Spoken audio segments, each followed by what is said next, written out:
is calling, calling for you and for me. See on the portals he's waiting and watching, watching for you and for me. Come home, come home, ye who are weary, come home. Earnestly, tenderly, Jesus is calling, calling, oh sinner, come home. Why should we tarry when Jesus is pleading, pleading for you and for me? Why should we linger and heed not his mercies, mercies for you and for me? Come home, come home, ye who are weary, come home. Earnestly, tenderly, Jesus is calling, calling, oh sinner, come home. Time is now fleeting, the moments are passing, passing for you and for me.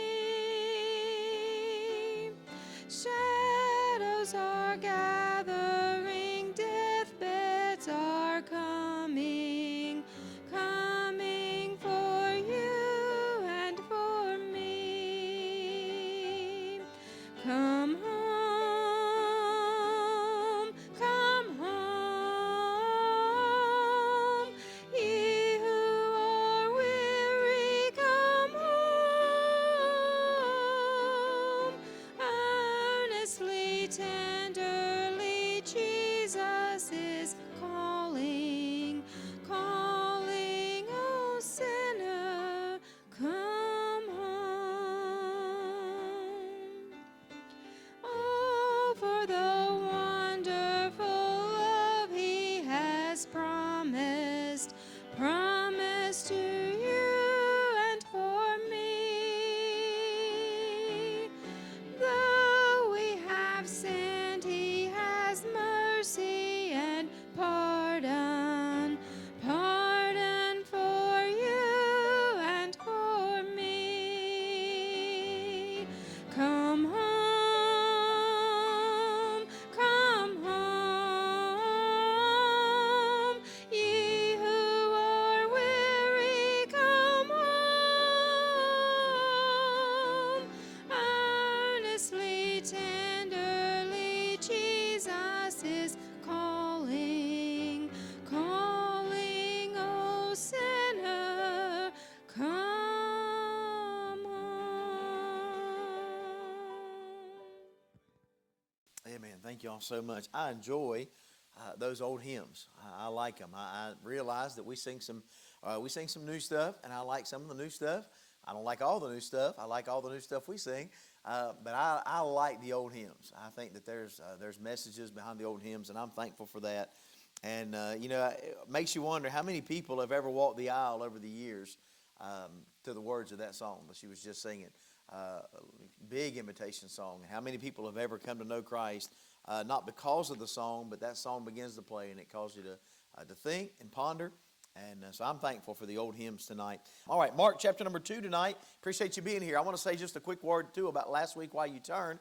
I'm very grateful. I understand you had a great, great service last Wednesday night. I'm thankful for everyone at last minute jumped in, and I'm glad Brother Jason is upright, and that's a good thing. He still don't have a whole lot of voice, but he's got more than he had Sunday. But I'm glad Brother Jason's upright. It's been an uphill battle since last week, and so I think we made the right call on what we did, but but I appreciate Brother Joe stepping in, and I mean literally last minute. I appreciate my wife that was scrambling and trying to redo, and then anybody else that was behind the scenes that you had orders pointed at you and you changed up. I know Brother Mike probably had some stuff thrown at him, and was it Brother Sean in the sound booth? Was he in the sound booth? Thank you, Brother Sean, if you ever hear this. But anyway, I appreciate everybody coming together, but I understand you had a great service. Testimonies of the Lord's people, and Brother Joe sharing his testimony, and a good singing, good specials. And so thank you for doing that.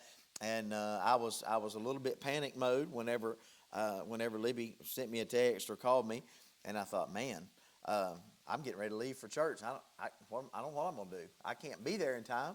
I can't get there. Anyway, the Lord knows. Nothing ever takes God by surprise, and He knows. And there's some things we can just trust Him for, and I'm grateful. But thank you for being faithful to be part of that. All right, Mark chapter number 2. If you found your place, stand with me tonight. We're going to read chapter 2, and we're also going to read into chapter number 3. And I almost split these up, and I think that they're fitting to go together.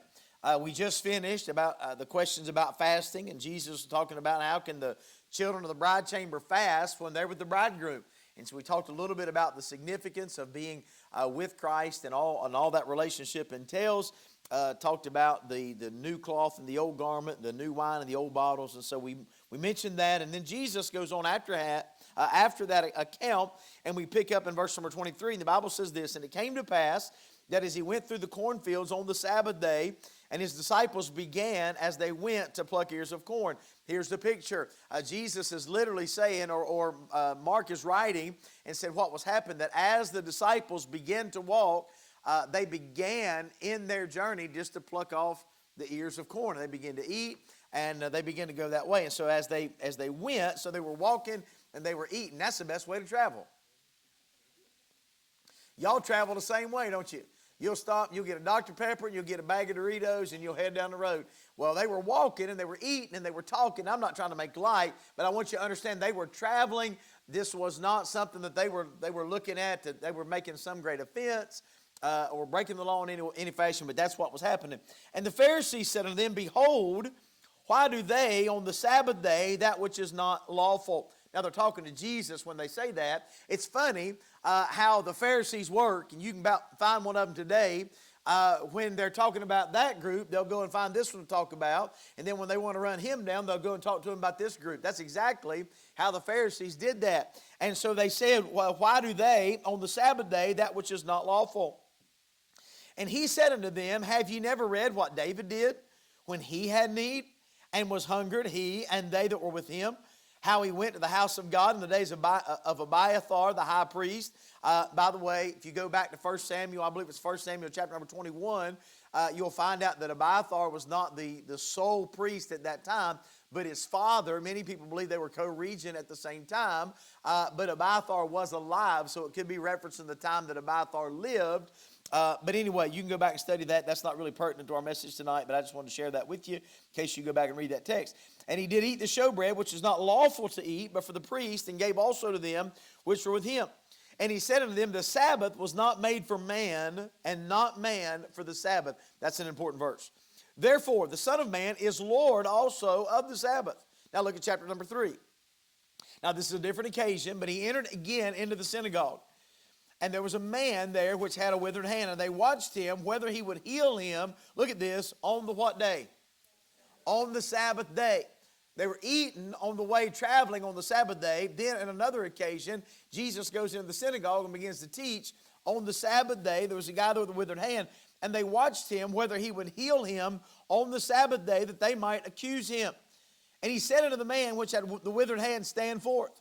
And he said unto them, is it lawful to do good on the Sabbath days, or to do evil, to save life, or to kill? But they held their peace. When he had looked round about on them with anger, being grieved for the hardness of their hearts, he said unto the man, stretch forth thine hand. And he stretched it out, and his hand was restored whole as the other. And the Pharisees went forth, and straightway took counsel with the Herodians against him, how they might destroy him. Let's pray one more time and ask the Lord to be gracious to us and to open our eyes and show us some things from the Scripture tonight. Brother Terry, how about praying for us if you would? Amen. Thank you for standing up tonight. You can be seated. I'm preaching on this thought tonight, scenes from the Sabbath. And these are two separate scenes, if you will, or two separate scenarios that you're going to find that deal with this thing of the Sabbath. Now, almost any time that you find Jesus and a group of Pharisees, there's contention. About the only time that you can find Jesus and a Pharisee that there wasn't contention is when he was talking to Nicodemus, when Nicodemus came to him by night. But just about any time, if you found them, especially more than one at a time, there was contention. There was headbutting. They were conniving. They were scheming. They were always trying to trick him and trap him and get him caught up in his words. Every time it seems that they were around, you'd find that. We saw the contention when he healed the multitudes back there and Simon Peter's house, and they came, the whole city came. When he healed Simon Peter's mother-in-law, we saw it when he took this lame man that they dropped in on the bed. Not only did he heal him, but he forgave him his sins. That really upset them. They really got tore up about that. And you'll find them there when they give the lesson on fasting. Why do our disciples and the disciples of John, we fast, and the guys that travel with you, they don't fast? And so there was always contention when the Pharisees and Jesus come together. But it seems like that this topic of the Sabbath, and if you'll read, and if you go back and even forward, and plus the other Gospels, you'll find out that the Sabbath and what Jesus did on the Sabbath really got under their skin. I mean, it really, really bothered them. And I think there's something we're going to talk about in this chapter a little bit. And I'm not going to try to give too much away because we're going to deal with it pretty heavily when you get to chapter number 7.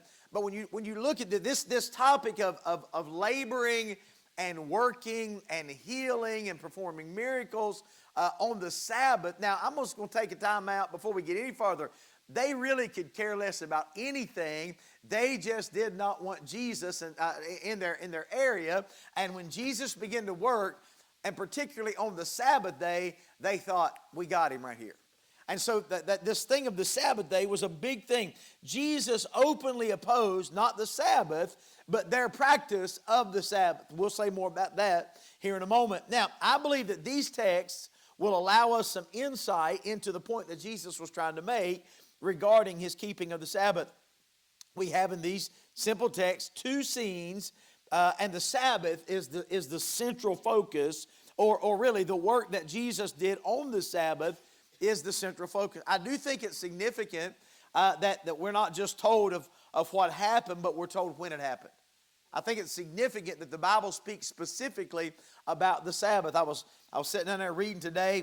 I went to the hospital about, I guess I left the house about 1:30ish and went to Mom and Dad's and spent the morning in the hospital. So from about 2:30 to, I don't know, 8 o'clock or something like that, 9 o'clock, whatever time I got home, I was in the hospital, and so I'm trying to do all that and trying to read. So I got home, and I'm trying to go over through some of this, and I'm hoping that the Lord will help us, and we can put all this together, and it make the sense that God wants it to make when He wrote the Scriptures. But there is a significance over what Jesus is speaking to them regarding this thing of the Sabbath. So what I want to do tonight is I want to take these two scenes, and I want to put them together to make a whole production. I'm not a drama person. I wasn't a drama person in school, and so this is all foreign to me. But I know this: if you have scene 1, act 1, scene 2, act 2, you put them together, and it tells the whole story. And so that's what we want to do tonight. So we're going to start with this. We're going to start with two simple questions. There's two questions that's being asked. Now, I will tell you this: if you're taking notes, once they're up here, write them down, and then we're going to move on because we're not really going to stick with point A, point B, point C. I'm going to try to give you some information because I think that you've got to see the information as a whole in order to understand what Jesus is trying to teach. And so I hope that makes sense, and I hope it will make sense. All right, the first question is found in verse number 24. In verse number 24, the Pharisees ask a question. In chapter 2, verse 24, the Pharisees said this unto him, Behold, why do they on the Sabbath day that which is, look at this, not lawful? That which is not lawful. The second question is found in chapter 3, verse number 4, and it says this: Is it lawful, notice that word, to do good on the Sabbath days, or to do evil, to save life, or to kill? Now notice the central portion of those questions centers around the word lawful. lawful. What is lawful? Is it lawful? Is it according to the law? Is it in obedience to the law? Are you breaking the law? Are you keeping the law? And everything is law, law, law. Now, I will say this. You're not going to find Jesus breaking his own law. You're not going to find that. Jesus is the lawgiver, and you're not going to find that, but they're accusing him of breaking the law. Now, I think we need to dive into that a little bit more to understand what they're really saying. And also it'll help us to understand Jesus' reaction. And so the question surrounding determining what is lawful and what is unlawful. How do we determine that, by the way? How do I determine what is right in the eyes of God versus what is right in the eyes of men? Somebody tell me. Through His Word. I determine that through His Word. Now, there's a lot of things that are considered right and wrong in the eyes of men, but the problem with this is if it's not in the Word, if there's not even a principle or a fundamental thing that's found in the Word, then maybe we ought to be careful as to our practices, being whether it be that of opinion or being that of principle. Now, and I'll say more about that here in just a minute. Now, Jesus is saying, listen, they're saying that is it lawful? Jesus, is it lawful that your disciples should be plucking these ears of corn as they walk along? And are they breaking the law? Are you just going to stand by and let them break the law? Jesus asked, well, okay, is it lawful then to heal a man who's sick? Is it lawful to save a man's life that's getting ready to die? Is it lawful? Should we just let him die because it's the Sabbath day? So you tell me, where does law fit into this thing, and how does it fit? So we've got to determine what's lawful and what is unlawful. Now, the question in verse number 24 by the Pharisees is an accusation against Jesus and his disciples for their activity in verse number 23. The Pharisees were good at making accusations. As a matter of fact, the Pharisees could make up a lot of stuff, but they were good at accusing Jesus. But notice how they do it. Now, I'm going to be 100% honest with you. A Pharisee is hard to be around. Even today, it's hard to be around. And we know Pharisees. Probably, if we're ashamed to say honest, we've probably been a Pharisee a time or two. But Pharisees can be very hard to be around because they do it in such a fashion that they make themselves look good as they piously run you down and try to make you look bad. Now, that's what they're doing. They're trying to make themselves look righteous and holy and godly. Like they are really concerned about the sanctity of God's law. That's not their motive whatsoever. They wanted to trap Jesus and kill Jesus and get rid of him because they didn't like his message. They didn't like his preaching. They didn't like his following. All right, so it was all about jealousy. It was all about authority. It was all about power because they had rejected God's Messiah. But they did it in such a way that they come out looking good, and they were trying to shed a negative light on Jesus by accusing him, really accusing his followers and his disciples. If you'll notice this in this text, he doesn't call out Jesus. He don't accuse Jesus, but he attacks his followers. You understand, to attack the follower of a man is to attack a man. To attack one who are following your lead, they're following your example, you are in turn attacking that man in whom they're following. And so while it may have been a sidestep, they were attacking Jesus by asking him, is it lawful? And so it was an accusation. The question that Jesus asks is a question to get them to acknowledge the significance of the scenario. And we'll look at that one in just a moment. All right, so there's some particulars of the accusation that we need to look at. In verse number 23, and it came to pass that as he went through the cornfields on the Sabbath day, and his disciples began as they went to pluck the ears of corn. Now notice what's happening.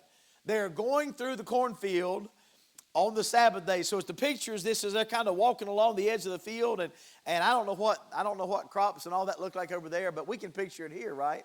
We can picture when it's about time to harvest corn. You know, it's up here, and this could have been grain. This could have been not necessarily what we think about, like corn on the cob or something like that. We know that except it follows a corn of wheat, that grain type of analogy. But we understand harvesting grain. We understand that. And so as they're walking along this field, they're hungry, and so they look, and you say, well, preacher, they're stealing. Well, we're going to talk about that here in just a minute. So they're plucking those ears, if you would, or that fruit, that harvesting as they walk down through that. Now, their accusation was really not about the corn, because here's what the law says. The law allows them to glean.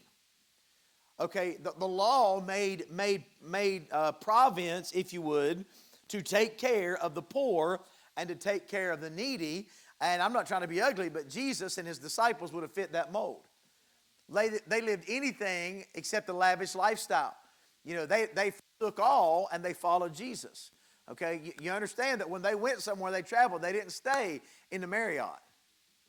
You understand? They didn't stay at the Hilton, or they didn't stay at wherever, Spring Garden Inn or Hilton Garden Inn. They didn't stay at those places. Spring Hill Suites wasn't any places like that. They literally, he said, listen, the Son of Man hath not place to lay his head. And so here's this group that what the people would look at, kind of this ragtag group of people.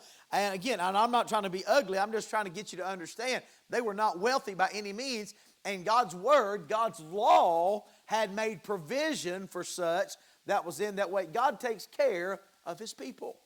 Now listen, I'm just going to say, I'm not for socialism. I'm not for communism.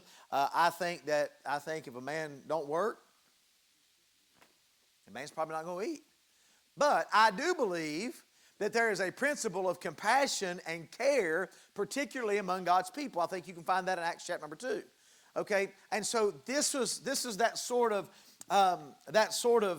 ideology behind this. Jesus or God had told him in the law, when you reap, and we're not going to go all through this, but leave the corners, leave the edges. And so what that was for is so that when they come through, they could glean. If you want to know the passage, you can go back and read it. Deuteronomy 23:25. You can go back and read that about how that there was laws for the gleaning. Now they couldn't take a sickle. They couldn't go in there and they couldn't harvest anything, but they could glean, or they could take what was left or what was not going to be used. The best analogy that I have would be this. I get it. They didn't have tractors. I understand that. But if you ever watched a tractor harvest a field, sometimes they'll round that corner and they'll leave that little triangle part of the corner out. You've watched them do that when you feel. It's that kind of idea, that kind of ideology. Jesus said, listen, leave some of that, because there's poor, there's needy, there's those. Help your brother, help your sister, help these like families. They may not have it as well as you, and you help them. This is not going to kill you, but it's going to save their life. Help them in this area. And so there was a law that they could glean, and that was part of God's law. So the problem wasn't the gleaning. They were not stealing. The law gave them the right and the privilege to be able to do such a thing. Now, here's the problem. The Pharisees' accusations would have been that Jesus and his disciples have broke the law in 4 ways, and one of those is they accused him of stealing, which I just showed you. They didn't. One writer said it this way: when the disciples began to pluck the heads of the grain of the Sabbath on the Sabbaths, in the eyes of the religious leaders, they were guilty of 4 violations: traditions of against reaping, threshing, winnowing, and preparing food. Now, the preparing of foods, you got to go to Luke chapter number 6 and verse number 6 to find, because the Bible said that once they plucked the ears of corn, they would rub it together in the hand. They would what we would call kind of shuck corn, and they would make sure all that stuff was all of them. So they said, well, they're preparing food. Now, listen, that's ignorant. They're eating. They're not going to eat it with that on it, right? They're not going to eat it. How many of you, if you picked an orange, would you peel it? Oh, you prepared foods. You're working. That's labor. You can't do that. You broke the law. Now, in the minds of the Pharisees, that's how ridiculous that the Pharisees had made their law or the additions to the law. So here's the problem with it. The problem is that of tradition, and I use that word. And I want to say this before I get too far.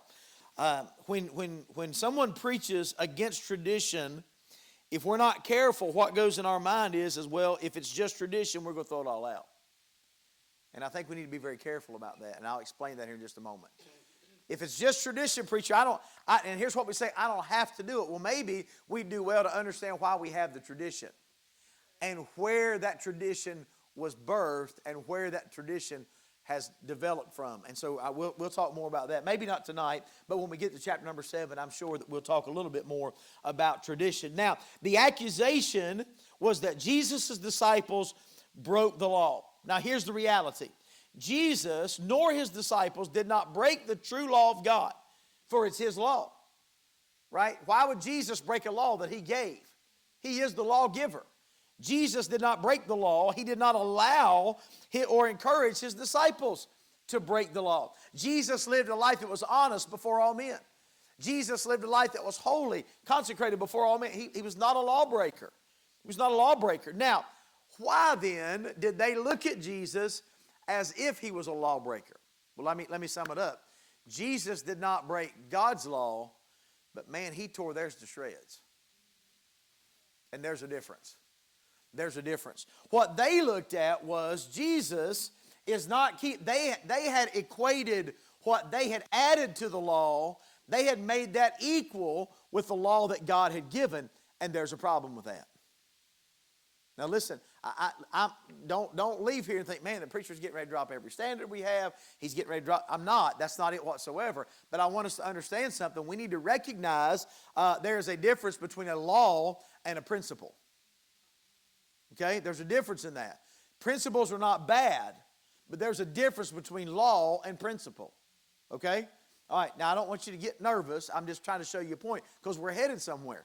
Because what had happened, the Pharisees had got that all warped and out of order. The Pharisees made much about the principle, but they made a little bit down here about the law. And you said, preacher, how do you know that? Well, again, we're going to see that when we get to chapter number 7. Here's one of them. The law said, honor thy father and thy mother, but they said, well, you can go ahead and curse your mom and dad as long as you pay a tribute off of it, then it's okay. What'd they do? They wrote their own book. It's kind of like our government.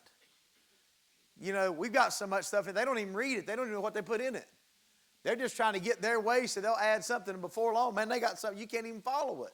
Well, that's kind of what it was like to be a Pharisee or for the law of the Pharisees. Now, I got way ahead of myself, but let me get back in. Because I want to dive into this thought or this mindset of law versus tradition. Now, and I want to get to where the practical aspect of this passage is. And so look with me if you would. Not all traditions are bad. So let's ask. Let's just talk. It's Wednesday night. Let's talk a little bit. Do we as independent Baptist churches have traditions? Yes, we do. Preacher, we got to take Baptist off our name. We got to quit everything, and we got to reorganize everything. That's not so. But we do need to acknowledge that we have some traditions. It's okay. Take a deep breath. It's okay. Now, I'm going to give you a silly one, okay? I'm going to give you a silly one. For a long time, preachers had to wear white shirts and ties. I've just blown that one completely out of the water tonight. Preachers couldn't wear wire rim glasses for years and years and years. You said, preacher, that's weird. Well, I understand why it was given. When all that took place, what was going on in our country? The hippie movement, right? Hippies wore them, and I don't want to be identified as a hippie, peace, love, whatever, lascivious lifestyle living. And so therefore, we're going to live godly, we're going to live separate. And so they established a principle, but over time, it turned into a tradition.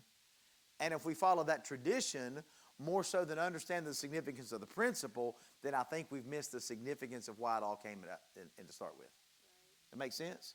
Okay, so we've got to make sure that we don't honor tradition and put with it the same weight as what we do. When we can come, there's a clear cut, thus saith the Lord. Okay? Everybody still good? Everybody still happy?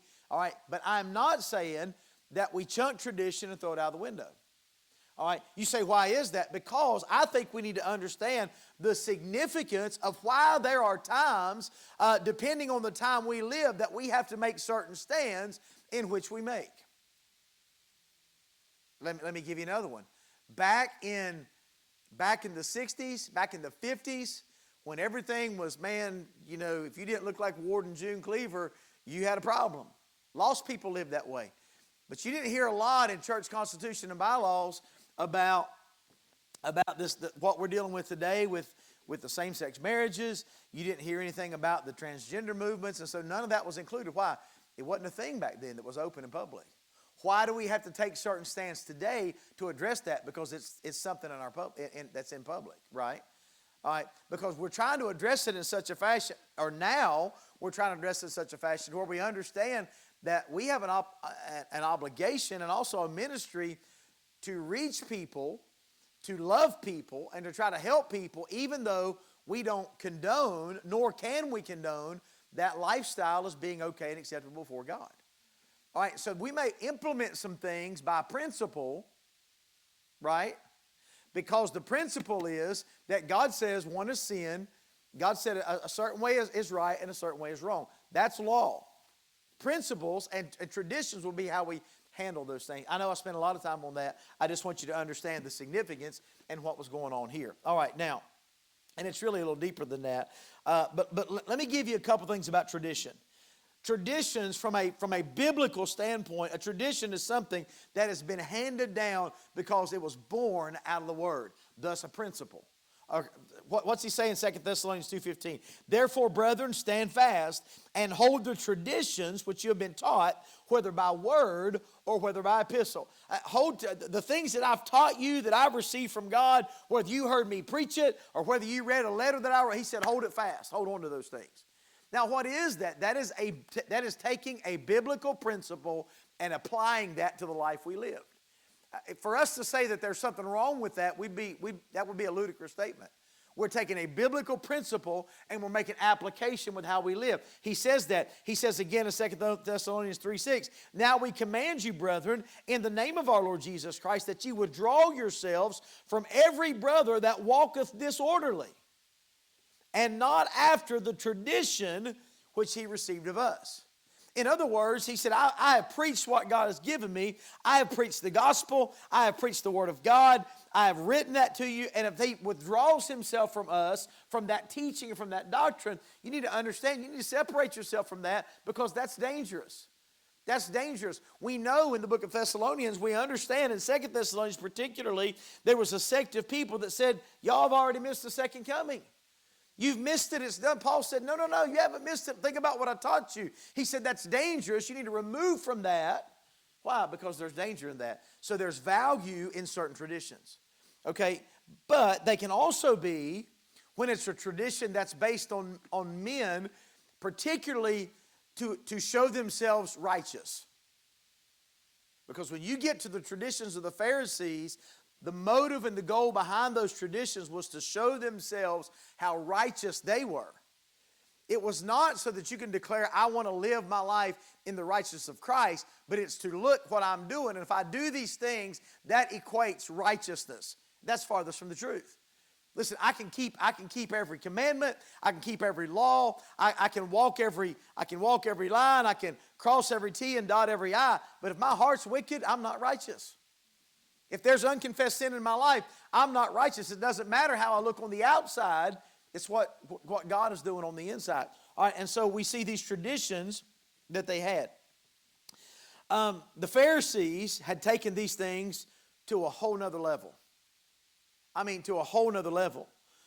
Regarding particularly the do's and don'ts and some things of the Sabbath. And I'm going to give you a couple of things. I want you to listen.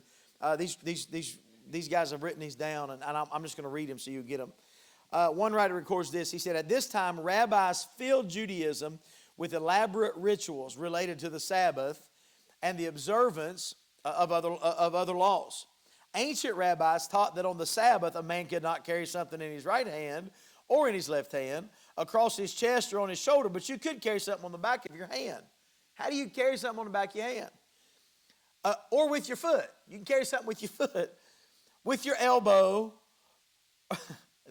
or in your ear, your hair, or the hem of your shirt, or your shoe, or your sandal. That's okay. But you see, it's almost like, do what? I can't even keep this because it's so ridiculous. On the Sabbath, you were forbidden to tie a knot. You couldn't tie a knot. Except a woman. Now, this is not God's law. This is what the Pharisees included in God's law. Let me make that clear. So you're looking at me like, do what? Yeah, that's how crazy this has gotten. All right, so you couldn't tie a knot, but a woman could tie a knot in a girdle. So if a bucket of water had to be raised from the well, you couldn't tie a rope to it, but a woman could tie a girdle to the bucket and draw water. That's nuts. They're nuts. Can you imagine trying to keep all this stuff? It's no wonder when those who kept and studied, they walked around with pride and arrogance that they were able to do what normal, ordinary folk probably would never do. And it propped them up. It made them feel better about themselves of, look what I've done. I'm glad that my righteousness is not based on look what I've done. I'm glad it's not based on those things that I want to live righteous, but my righteousness is ours filthy rags. Adam Clark writes this. He said, the Jews were so superstitious concerning the observance of the Sabbath that in their wars with Antiochus Epiphanes and the Romans, they thought it a crime even to attempt to defend themselves on the Sabbath. When their enemies observed this, they deterred their operations to that day. That's smart battle. They're not going to fight back. Let's attack them on this day. It was through this that Pompey was enabled to take Jerusalem. It was their demise, those traditions, that they held the traditions of men above the traditions of God, was a demise to the very people whom God had given the commands and the law to. And I'm telling you, when we get into this thing of traditions above law, we have a problem. We have a problem. All right, so let me give you one final quote, and we're going to move on to Jesus' answer to this question. Jesus never, ever, ever violated God's command to observe the Sabbath or approved of his disciples violating God's command to observe the Sabbath. I like this. But he often broke man's legalistic addictions to that law, and he sometimes seemed to deliberately break them. You say, why is that? Because he knew the difference between what God had called law and what man had called law. He knew the difference. Now, so we're talking about, so how does Jesus answer this question? Well, he does it with the analogy of David. He does it with the analogy of David. I'm just going to give you this. And he goes back and he takes you to 1 Samuel chapter number 21, when David partook of the bread that come from the showbread, from the table that was there in the tabernacle. David went to, I think it was a place called Nob, and he goes there and he's on the run. He's fleeing from Saul, and he's hungry. And so the priest comes out and he said, I don't have any bread. David said, well, you got something under your arm. You can go back and read 1 Samuel chapter 21 if you want to do that. But he said, you got something under your arm. Give us at least 5 loaves. Give us what you have, or give us 5 loaves.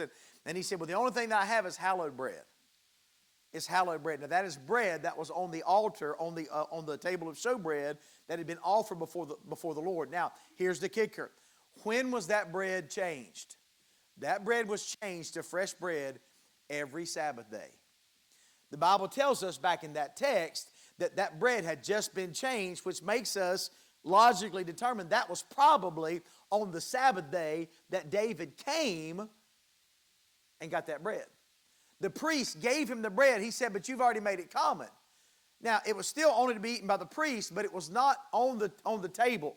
That was strictly to God. And so once it had been taken off of there, David was hungry and David had a need. You'll see that. Don't forget those two things. It was a legitimate need. I don't believe that David wanted to sit down and say, we left today and we were coming from Winston.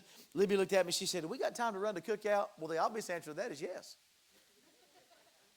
Yeah, absolutely.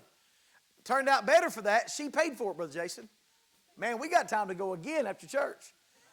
And, it wasn't that he was just having that kind of a, they were starving. They needed sustenance. It was almost like a life or death. And he said, we've got to have something. And so the priest gave that to David. David partook. Jesus said, have you not read? Now, obviously they had. David was one of their high heroes. David was a man after God's own heart, and we're going to live like David. And so Jesus looked at him and said, hey, haven't you read about David? Yeah. What did he do? He's silent. He was teaching them something about the heart that's more important than just keeping these laws, not God's laws, but these traditional laws. All right, so that's how Jesus answered him. And again, you take time to study that. And he deals with the high priest, how he did that. And Jesus said this, the Sabbath was made for man and not man for the Sabbath. Therefore, the Son of Man is Lord also of the Sabbath, or he is the owner of Sabbath. Listen, Jesus does not fall under the law of the Sabbath. Jesus is Lord of the Sabbath. Jesus is Lord of the Sabbath. He is owner of that. He's the creator of Sabbath. All right, but notice this phrase. The Sabbath was made for man, rather, and not man for the Sabbath. I want to take just a minute, and I want you to think about this for a minute. The Pharisees had made the keeping of the Sabbath a tremendous burden on the people of God. it became a day that was filled, that became so laborious because they couldn't have any kind of labor. The Pharisees had made it a miserable day.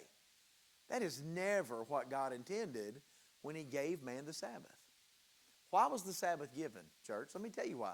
The Sabbath was given, and the reference was given to God, how that God rested on the seventh day. The Sabbath was given as a time to stop your manual labor, as a time to take some time, take a break, let your body rest. And it wasn't just for you.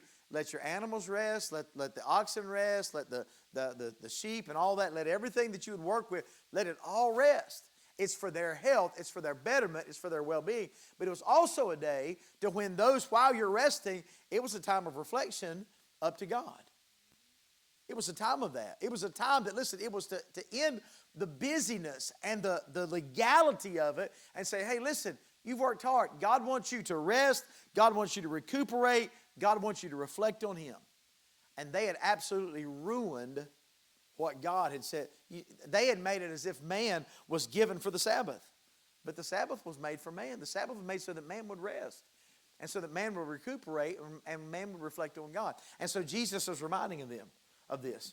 Now think about it. And I'm not trying to be funny, but you think about, here's a day of rest, and you got a guy trying to carry stuff on the back of his hands.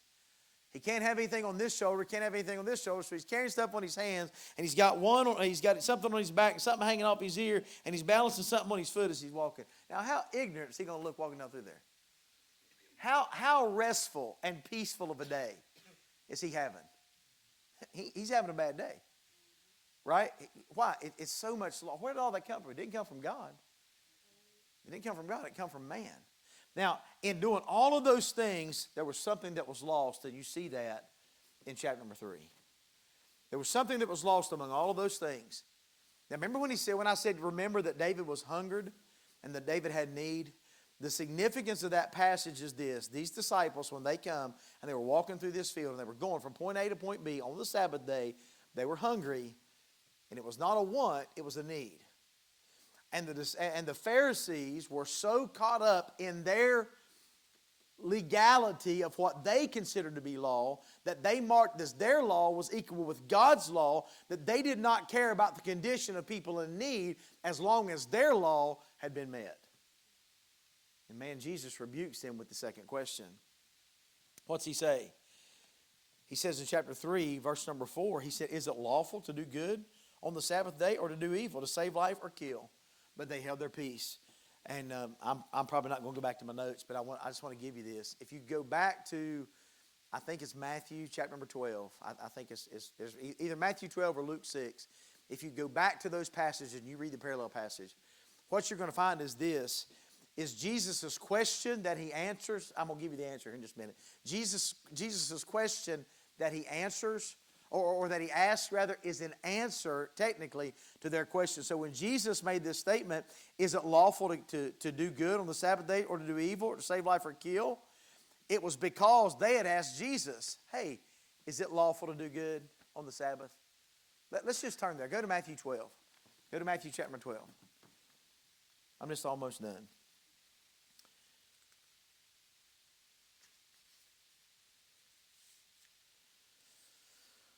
I didn't even get into the reference that he makes in Matthew back to the book of Hosea. We talked about that the other night, chapter 6, about how he desires mercy and not sacrifice. But we may quote that here in just a minute. Matthew chapter 12.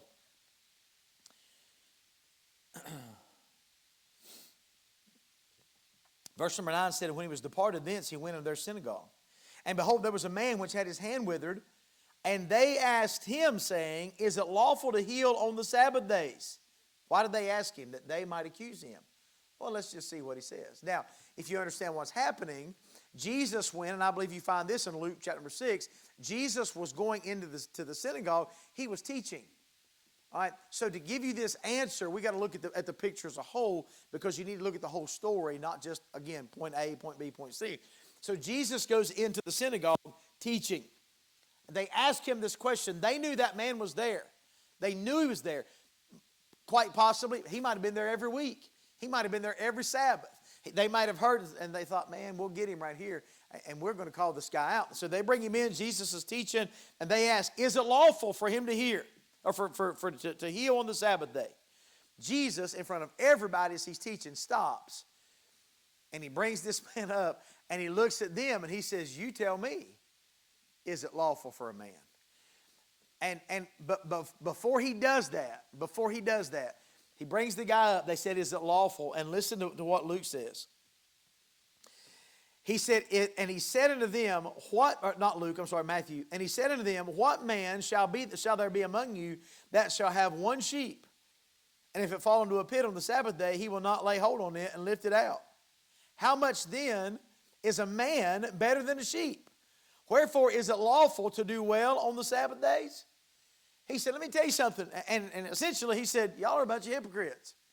You know good and well if that oxen, and he uses that in Luke, I believe, if that oxen has fallen in a ditch, the sheep is fallen in a ditch, he's worth money. He's worth merchandise to you. You're not going to leave him in that ditch and die because of your law, your tradition. What you're going to do is you're going to go down there and justify it. You're going to pull that ox out of the ditch. You're going to feel better about yourself, and you're going to say, God understands, and you're going to go to the house. But you want me to leave this guy here withered and maimed and halted and hurting because it's a Sabbath day and it don't fit your tradition. Jesus absolutely raked them over the coals in a kind and proper fashion. He said, now you tell me, is it lawful for a man to heal? And he began to tell them, and they didn't say not one word. Not one word. So, one answer. What's Jesus' answer? Is it lawful? Well, let me give you this verse. I can tell you how Jesus answered them. After he looked around, they held their peace. The Bible said that he looked around about with them in anger, being grieved for the hardness of their heart. They had totally missed it. Now, let's get back to our text verse of Mark. What did Jesus say, how that he came? He came not to be ministered unto, but to minister and to give his life a ransom for many. Mark 10. All right, that's our text verse. That's our theme verse in this. All right, he came for people. Jesus is interested in people. The Sabbath was given for people. Are you following what I'm saying? People mean something to the Savior. People mean something. People matter. Listen, you matter. The people that you're around matter. The Sabbath was given for people. And so Jesus cares about people. And so he looked up. He was angry. He was grieved for the hardness of their heart. They couldn't get it. Not only could they not get it, they just didn't care. They just didn't care. All right, now let's look at this. And I'm done. He sees that, and he looks at the man. He says, stretch forth thine hand. And he stretched it out, and his hand was restored, whole as the other. What's Jesus' answer? Is it lawful? Jesus said, sure, it's lawful. And so he healed him. He just did what needed to be done. He healed him. And so when we look at this event and we see what Jesus did, he healed the man regardless of their traditions, regardless of what they thought. In blatant disregard for their tradition, Jesus healed this man. He exposes the flaws in their thinking. Extra-biblical, man-made tradition cannot be placed on the same plane as the law of God. Cannot be placed on the same plane as the law of God. Now, let's make sure that we don't confuse self-righteous or self-serving traditions with traditions that were established on biblical principles. Because if I have a biblical principle, all right, in other words, God may not have said, thou shalt do this, but God's given me a biblical principle of what I'm supposed to do, then I can understand that by biblical principle, I'm supposed to do this in my life. You understand? I don't need a thou shalt and a thou shalt not if I have a Bible principle. But if I'm just doing things to lift me up and to make me look better, and I don't really have a Bible principle for that, now it's okay if I do that. I just can't impose that on someone else and cannot make that equal to God's law. Okay? Is it wrong for churches like we're going to have in May to move our midweek service back to Tuesday night? Well, preacher, we've always done it this way. That's not what I ask you. Is it wrong? That's tradition. Is it wrong? No, it's not wrong. It's okay. It's okay. Take a deep breath. Whether Tuesday, Wednesday, whatever. Now, is it wrong to cease to assemble with God's people? Amen. How do I know that? I have a biblical principle from Hebrews 10. Right? I have a biblical, Hebrews 10:25. I had a biblical principle that I can base it. It's not just mere tradition of men, but that I should assemble when the church assembles. Amen. Okay. All right. So I want us to see the significance of that which is man-made tradition to that which we have a biblical principle for. Now, and that was just one. Obviously we have others. Now, so what's Jesus saying? Jesus said, listen, this man, these men, my disciples, mean much, much more than all these little tangents, all these little extra things that you're adding. He said, listen, you are losing the significance of caring about the souls and the burdens of people.